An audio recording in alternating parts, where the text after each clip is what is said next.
What's going on, guys? My name's Shawn Gonzalez. Welcome back to my channel. I found these two cool new apps for iOS that work on your Panasonic Lumix camera, and they give you the option to do full screen mode on your tablet, your iPad, your iPhone, your iPod Touch, and they're currently in beta for the Android devices, but they're not out yet, so let's review them. Before I start the review, I want to mention that these two apps work on the Panasonic G7, the G85, the GH4, and the new Panasonic GH5. So if you're using one of these cameras, you should be fine using these apps. So right now I'm going to show you guys the Scopes app. It's going to say connect to your camera's Wi-Fi. We're going to go over to my G7, hit the Wi-Fi setting.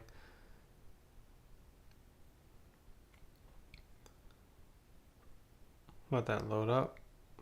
So I'm using the Panasonic G7 with the Scopes app on my iPad. Select Wi-Fi, smartphone. All right, connect. Oh, let me make sure. Okay, yeah, it was connected to my home network. All right, so we're gonna go to the G7. There we go. Let that connect. Gonna get out of there and then go back to the Scopes app.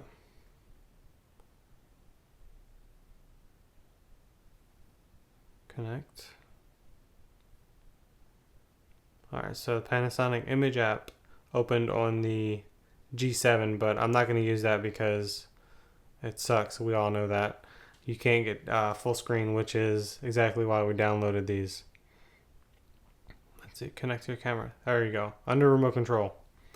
So this is the Scopes app, $29.99 on the App Store for Apple devices, iPad, iPhone, iPod Touch. And the main reason I got this was for the Anamorphic Desqueeze, because I like to do a lot of anamorphic shooting. I prefer that over regular lenses, even though you use regular lenses as a taking lens for anamorphic lens. But anyway, another plus is you have a monitor on your iPad, and it's way better than this small screen that comes with your camera.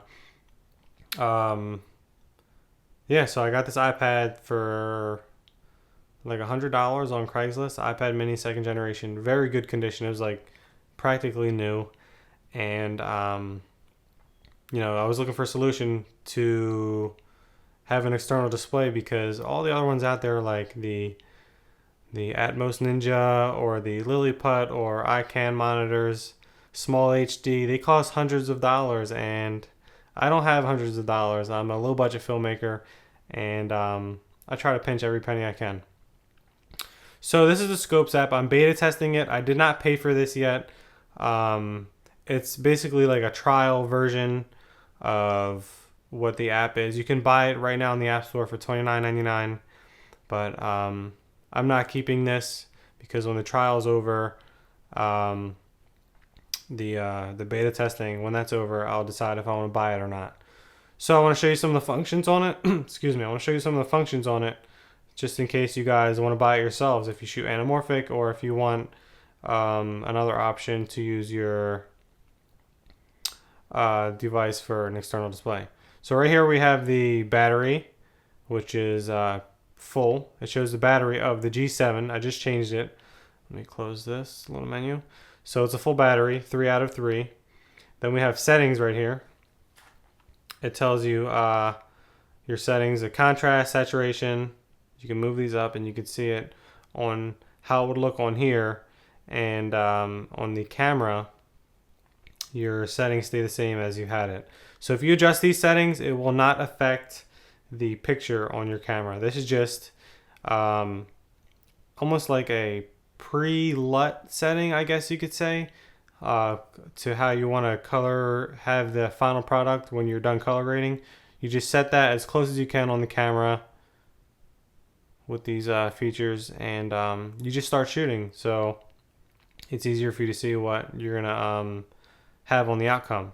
So your squeeze option, your desqueeze options, you have 1.25, 133, 1.5, 1.75, and 2x, which is what I use for my Sankor 16C projection anamorphic lens. You see it squeezes it pretty small, but with the anamorphic lens, you can see a unstretched image. So I'm going to show you these. They all are pretty precise. Now this one's pretty simple, this app. Before you needed to launch the Panasonic app and connect the Wi-Fi, then launch this app for it to open. But the creator of the app has just put an update out there for, you just got to connect the Wi-Fi. You don't have to connect the Panasonic app. You don't have to open that app at all. Let's see. Down here, there's a little record. You can record straight from the iPad to the camera. No internal recording on here. It just, sends a signal over there to the camera to start recording. You hit record, and now it says stop, and you have a little recording in progress right here. So once you hit stop, it'll blink, and then it'll stop recording, so it'll say record again. And that's basically it for the Scopes app. $29.99 again on the App Store for iOS devices, and I still think $29.99 is way cheaper than a few $100s for the monitors out there. So it's a good deal. I'm going to show you guys the GMonitor, which is way less in price and basically the same features, full screen and anamorphic desqueezing and all that stuff. So I'll see you guys in a second. Alright, so what I did was I closed all the applications, I disconnected the Wi-Fi from the G7, and I terminated the Wi-Fi from on here. So we're going to start fresh again. What you're going to do is click on your camera's Wi-Fi setting, go into your settings on your device, your iPad, iPhone, click on the G7. Okay, you're connected. See right here, again, pops up the Panasonic app, but we're not going to pay attention to that. So the GMonitor is right here. Some people pronounce it GMonitor, but it just says GMonitor. It could get confusing. And down here it says connected to G7. What you would do is, if you're not seeing your Wi-Fi through your camera, from your camera on the iPad, you hit new network search, and it'll refresh and it'll look for your camera's Wi-Fi. So this version is 1.4.0 of the GMonitor. Alright, so new network search. There we go, under remote control. So this, as you can see, has way more features and it's way lower in price. It's like crazy price. It's $3.99 on the App Store right now. And I suggest you buy it even if you don't think you're going to use it right now, because that price can skyrocket depending on if the developer wants to throw the price up, because the external displays out there, the like the small HD and all those guys, it's basically a really good bargain. Just grab it while you can. I shouldn't even have to explain that. So right now the user interface looks kind of similar. We have a little bit more information, a little bit more features up top. Down the bottom, I'm using a 50mm Nikon lens, so 50mm. The ISO 400, just like it's set right there. And I'm set in manual focus because I'm using a Nikon 50mm 1.8 manual focus lens. Alright, so we have the record button over here, which is green. We're going to hit that, and it records onto the camera. As you can see right here, 3 seconds, 4 seconds, 5 seconds. So you hit that. You see it blinks red, so it lets you know you're recording. Recording in progress. Tap that again. Stops, and it's green, so it means you're good to go. Over here we have the background bar, the top and the bottom. Slide this over.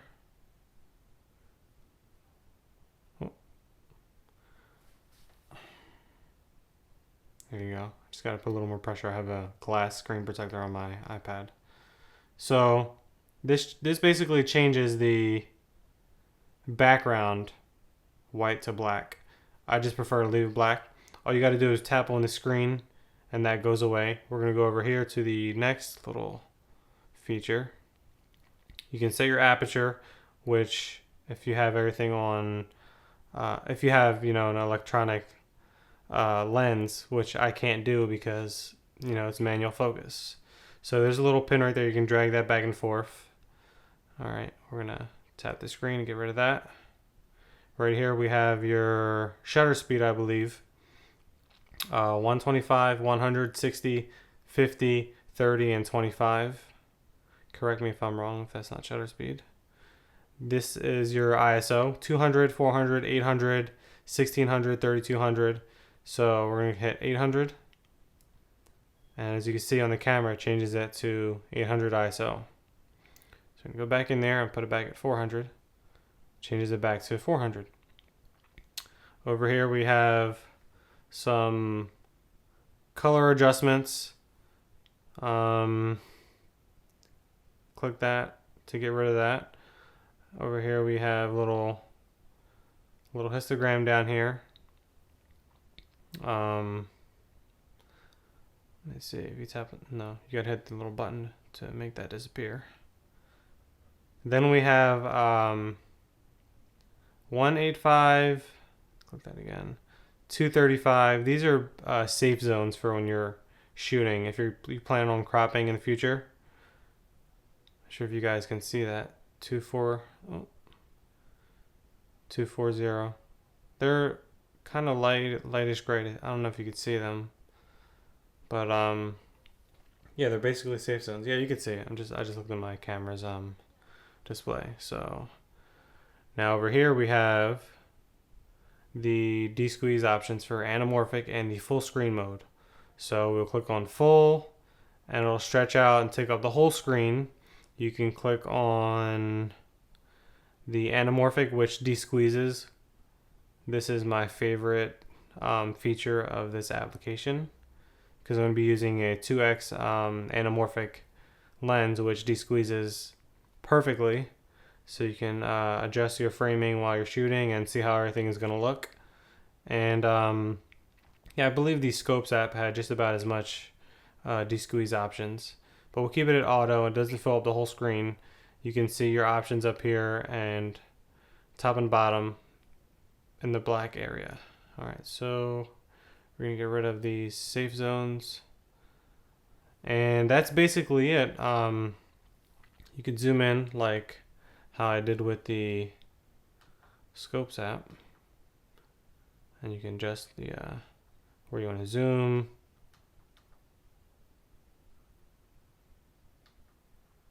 There we go.